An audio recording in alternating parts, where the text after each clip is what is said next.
반갑습니다. 어제 증시도 과열적인 시장에서도 상승 추세를 이어가는 모습입니다.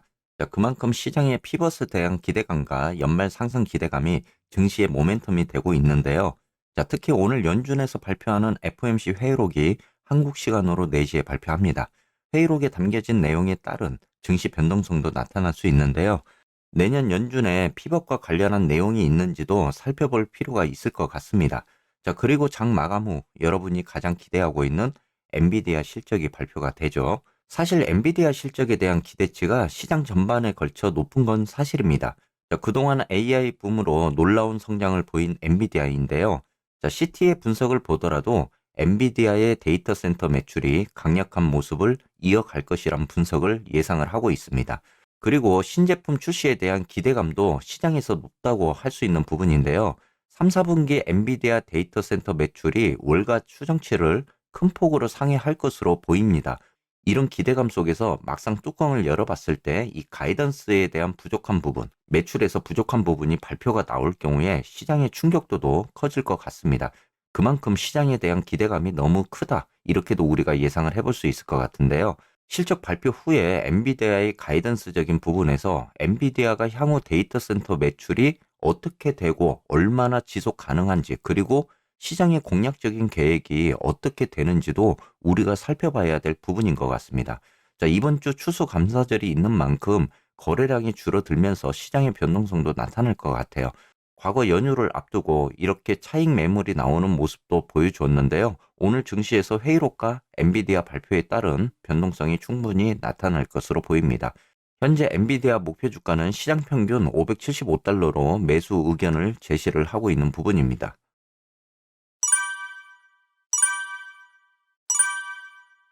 자, 오늘도 간략하게 차트 보면서 이야기 한번 드려보도록 하겠습니다. 자, 먼저 나스닥백입니다.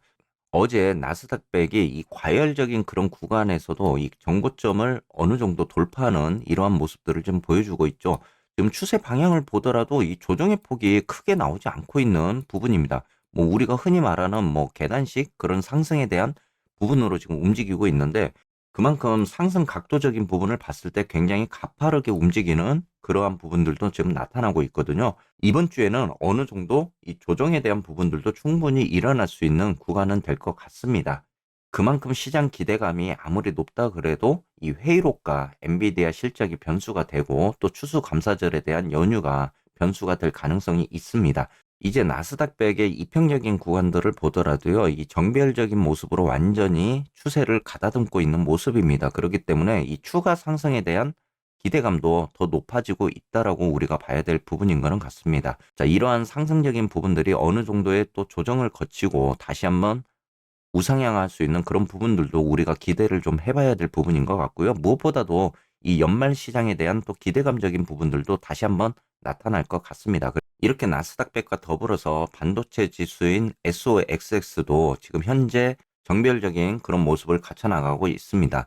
자, 지금 현재 단기 고점 구간까지 거의 근접을 하고 있는 모습인데, SOXX 같은 경우도 지난번 고점 구간까지는 상승에 대한 여력이 충분하다고 보여집니다. 그래서 의외로 속설 같은 경우도 지난번 고점이었던 28달러대를 좀 돌파하는 모습도 나올 거는 같습니다. 하지만은 여러분들께 제가 속설 이야기를 드릴 때 그런 이야기를 드리잖아요.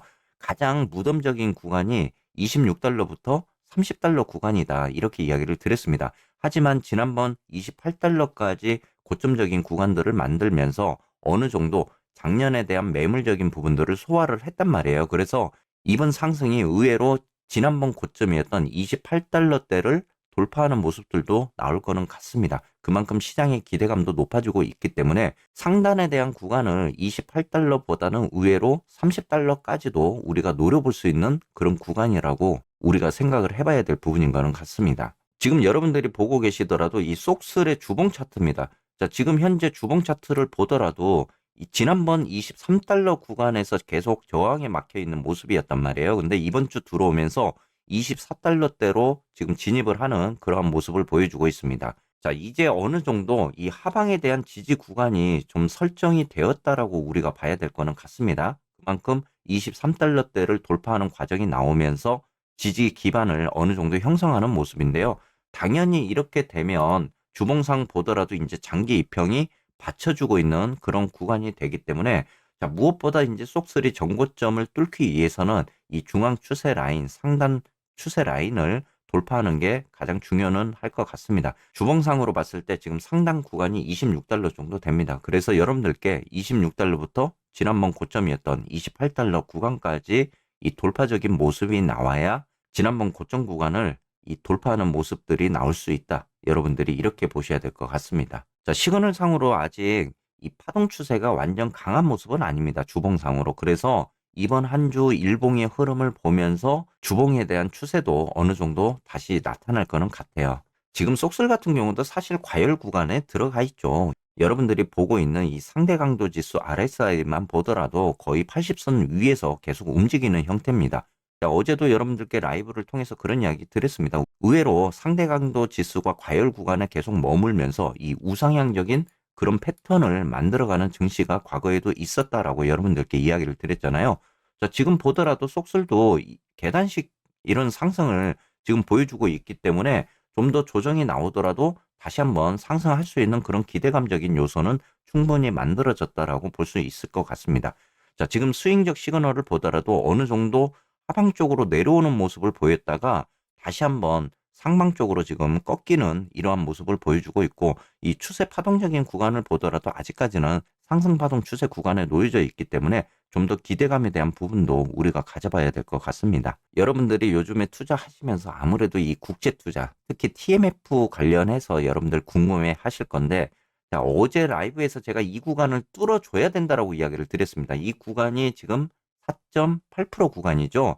자, 어느 정도 계속 지지를 하는 모습을 보여주고 있는 20년물인데 이 구간만 좀 뚫어 주어야 TMF가 5달러대로 진입을 한다라고 이야기를 드렸습니다. 하지만 20년물이 하방 쪽으로 다시 내려오더라도요. 이 장기 이평이 있는 구간이죠. 4.6% 구간에서 어느 정도 또 지지를 형성할 수 있는 그런 구간은 될 수 있습니다. 이렇게 되면 TMF가 그래도 5.5달러부터 이 6달러 구간까지는 우리가 상단을 한번 노려볼 수 있는 그런 구간은 될 것 같습니다. 자, 어제 특히 응찰률에 대한 부분들이 높아졌습니다. 과거에는 20년물 응찰률이 좀 좋지 않은 모습을 보이면서 10년물의 국채 수익률이 상승했고 또 20년물의 국채 수익률도 상승하는 그런 모습을 보였는데 지금의 금리 인하 기대감이 들어오면서 어제 20년물의 응찰률도 어느 정도 안정화되는 그러한 모습을 보이면서 지금 4.7% 구간까지 내려오고 있는 모습입니다. 그러다 보니까 어제 TMF가 5달러대를 모처럼 안착하는 그런 모습이 지금 나왔잖아요. 현재 장기 이평은 아직까지 상단에 머무르고 있는 모습입니다. 그렇기 때문에 TMF가 상승을 하기까지의 과정은 좀 험난할 수 있다. 어제 긍정적인 응찰률을 보이면서 수급선에 안착하는 모습입니다. 이 정도만 해줘도 다행이다라고 제가 어제 이야기를 드렸잖아요. 자, 어느 정도 단기 이평 그리고 중심선까지 추세를 만들어가고 있는 TMF고 이제 수급선에 대한 이평을 어느 정도 수렴해주는 그런 과정들이 나왔을 때 TMF의 이 상단적인 그런 상승도 우리가 노려볼 수 있을 거는 같습니다. 자, 무엇보다 이제 4.8%의 구간을 이탈을 했는데 4.6%대 구간까지 20년물이 좀 더 하방적으로 내려가는 그러한 모습들이 나와야 TMF의 저항적인 그런 자리들을 돌파하는 과정들도 나올 거는 같습니다. 그렇게 됐을 때 TMF가 5.5달러 그리고 6달러까지 상승에 대한 기대감을 가져가 볼 수 있다. 이렇게 여러분들이 보셔야 될 것 같습니다. 자, 시그널적으로 보더라도 이제 어느 정도 이격을 넓히면서 지금 올라가는 추세고요. 그동안에 징글징글하게 하락 추세를 그려왔던 TMF가 이제 상승 파동 구간으로 진입을 하고 있는 모습입니다. 어느 정도 기대감적인 그런 추세가 나왔다라고 볼 수가 있을 것 같습니다. 지금 TMF 보유하고 계신 분들은 이러한 구간을 보시면서 좀 더 홀딩적인 모습도 한번 기대해 볼 만한 그런 자리가 될 것 같다. 이렇게 생각을 해보시면 좋을 것 같습니다. 이번 주 상승에 대한 증시 방향은 회의록과 엔비디아 실적에 담겨져 있다라고 여러분들이 보셔야 될 것 같고요. 경제 데이터 발표에 대한 부분들은 이번 주 중요한 거는 그렇게 많이 없습니다. 그만큼 엔비디아 실적과 회의록에 기대감을 더 가져봐야 될 부분인 것 같고 또 추수감사절 연휴를 앞두고 있기 때문에 이 거래량이 줄어들면서 변동성이 충분히 나올 수 있는 그런 구간도 될 수 있다라고 여러분들이 보셔야 될 것 같습니다. 자, 오늘도 여러분들 좋은 수익 만드시고요. 즐거운 하루 되시기를 바라겠습니다.